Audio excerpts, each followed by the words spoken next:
ताज्या बातम्यांसाठी महान करेला सबस्क्राइब करा आणि बेल आयकॉनला क्लिक करा। मी आत्मविश्वासाने सांगेल की जरांगेंना मुंबईत यावं लागणार नाही, गिरीश महाजन।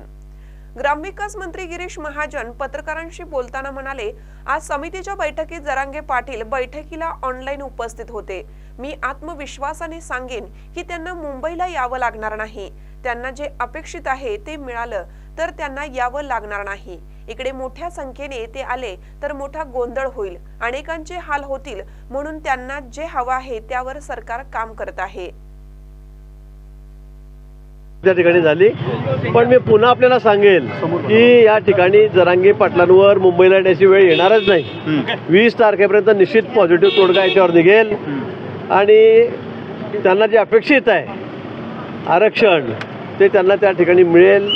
परंतु मुंबईला एवढ्या मोठ्या संख्येमध्ये आमचे मराठा बांधव येतील, इथे काहीतरी मग अजून मग ट्रॅफिक असेल, मग लोकांचं दैनंदिन जीवन असेल, शाळेचे मुलं आहेत, कॉलेजचे आहेत, म्हणजे मोठा प्रश्न निर्माण होईल। आणि म्हणून मला असं वाटतं की त्यांना जे अपेक्षित आहे ते त्यांना मिळालं तर ते या ठिकाणी येणारच नाही। आणि सरकारची भूमिका अतिशय प्रामाणिक आहे, आम्हाला टिकणारं आरक्षणच त्यांना द्यायचं आहे।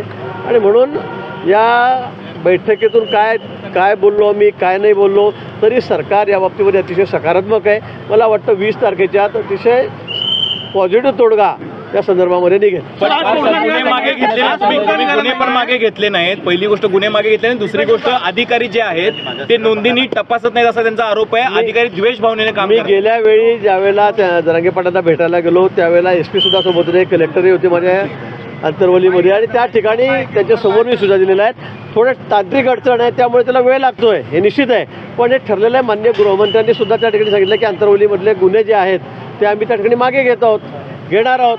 आणि म्हणून आजही मुख्यमंत्री महोदयांनी सूचना दिल्या की 169 करून किंवा ज्या पद्धतीने असेल त्या पद्धतीने गुन्हे मागे घ्या, त्या सूचना आजही दिलेल्या आहेत। मला वाटतं त्यावर काम चाललेलं आहे, पण थोडा त्याला वेळ लागतोय नक्की आहे, म्हणून आम्ही गुन्हे मागे घेत नाही असा याचा अर्थ होत नाही। पण जरांगे पाटील एका प्रकारे सरकारला डिक्टेट करण्याच्या स्थितीत असल्यासारखं दिसतंय। त्यांची भाषा, ते जे काही बोलतायत ते ताठर भूमिका घेत आहेत। ते म्हणतात की असं जर ते म्हणतात तसं झालं नाही तर आंदोलन होणार म्हणजे होणार। सरकारला वेटीस धरण्याचा प्रयत्न आहे।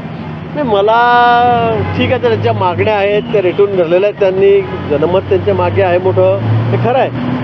पण सरकार किती पॉझिटिव्ह आहे, तुम्ही लाईव्ह दाखवलं असेल, मी सांगितलं की कधी नाही, मी 30 वर्षात असं कधीच बघितलं नाही।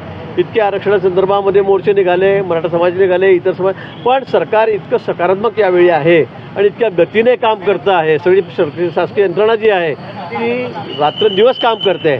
आम्ही मंत्री असून सुद्धा आम्ही दररोज बैठका करतो, एका दिवसाआड बैठका करतो, बोलतो, चर्चा करतो।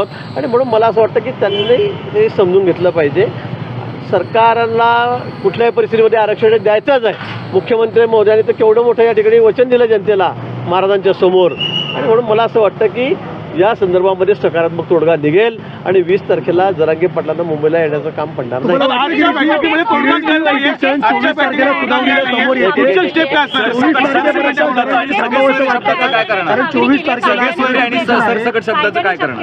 सगळे सोयरे शब्दाच्या बाबतीमध्ये आम्ही त्या ठिकाणी सांगितलेलं आहे, कारण आता म्हणजे आधी जो विषय झालेला होता तो थोडा वेगळा होता, पण आता त्यांनी सांगितला तो थोडा विषय वेगळा आहे। सोयरे म्हटल्यावर आता मुलगी जर आपण सासरवाडीला गेली तर सासरच्या लोकांनाही सर्टिफिकेट द्या असा अर्थ जो गृहीत आहे, अपेक्षित तो होत नाही आहे। आता त्यांनी ते मान्य केलेलं आहे, मला वाटतं याच्यावरही तोडगा निघेल। पिटिशनचा एक विंडो आहे ती ओपन झाली असं स्वतः मुख्यमंत्र्यांनी सांगितलं। 24 तारखेला त्या संदर्भातील सुनावणी आहे। 24 तारखेला क्युरेटिव्ह पिटिशनच्या माध्यमातून आम्ही सर्व तयारी केलेली आहे। मागासवर्गीय आयोग आहे तो या संदर्भामध्ये रात्रंदिवस काम करतोय। मला वाटतं त्यांचा रिपोर्ट आला, त्यांचा अहवाल आला की अतिशय एका दिवसाचं त्या ठिकाणी सेशन घेऊन, अधिवेशन घेऊन त्यात आम्हाला फक्त कायदा पास करायचा आहे, त्यांना मंजुरी द्यायची आहे, एवढंच आम्हाला त्या ठिकाणी करायचं आहे। आणि म्हणून मला वाटतं की दोन्ही टिंगणे ऑप्शन आमच्या समोर आहेत।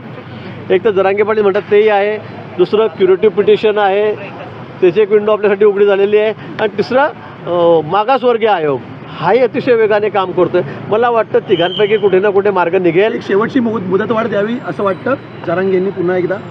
नाही, द्यावी लागेल, आमचा तर हाच प्रयत्न की मुदतवाढ द्यावी, पण काही झालं तरी मला वाटतं की 20 तारखेपर्यंत आम्ही यातून सकारात्मक त्या ठिकाणी मार्ग काढू. निश्चित जरांगे पाटलांना मुंबईला यावं लागणार नाही हे मी पुन्हा आपल्याला सांगतोय. सरकार अतिशय सकारात्मक या बाबतीमध्ये आणि थोडा वेळ लागला तरी आम्हाला टिकणारं आरक्षण द्यायचं आहे. घाई गर्दीमध्ये करून परत तुम्हाला काही देऊन टाकलं, पुरत महिना 15 दिवसामध्ये जर ते नाकारलं गेलं तर मग लोकांमध्ये मोठा रोष होईल, नाराजी होईल. आम्हाला ते यावेळेला करायचं नाही. आम्हाला टिकणारं आरक्षणच द्यायचं आहे त्यांना.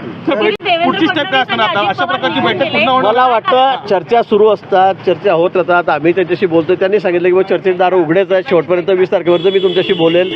मला वाटतं यातून चर्चेतूनच या ठिकाणी मार्ग निघेल. पाटील यांनी आता उद्या जे मुंबईतील कार्यकर्ते त्यांना अंतर्वालीला बोलले आणि जो आंदोलन ते करणार आहेत मुंबईमध्ये त्याचा आढावा आणि एकंदरीत नियोजन ते करणार आहे. ठीक आहे, तर त्यांनी एवढा मोठा मोर्चा देणार आहेत लोक, एका दिवसात होणार नाही. तयारी त्यांची करावी लागेल. आम्ही आमच्या पद्धतीने अतिशय सकारात्मक तयारी करतो आहोत. ते त्यांच्या पद्धतीने तयारी करतायत. आता 20 तारखेला मोर्चा आणि 19 तारखेला सगळे चला केल्यानंतर मोर्चा काही होणार नाही. कारण मोठ्या संख्येमध्ये त्या ठिकाणी येणार आहेत. मोठा जनाधार त्यांच्या मागे त्या ठिकाणी उभा राहिलेला आहे आणि म्हणून मला वाटतं की त्यांना त्यांच्या पद्धतीने तयारी करावी लागेल. बैठक संपण्यापूर्वीच अजित पवार आणि देवेंद्र फडणवीस निघून गेले होते, काय कारण? नाही, त्यांच्या बैठका वेगळ्या होत्या, कार्यक्रम जरा वेगळा ठरला होता.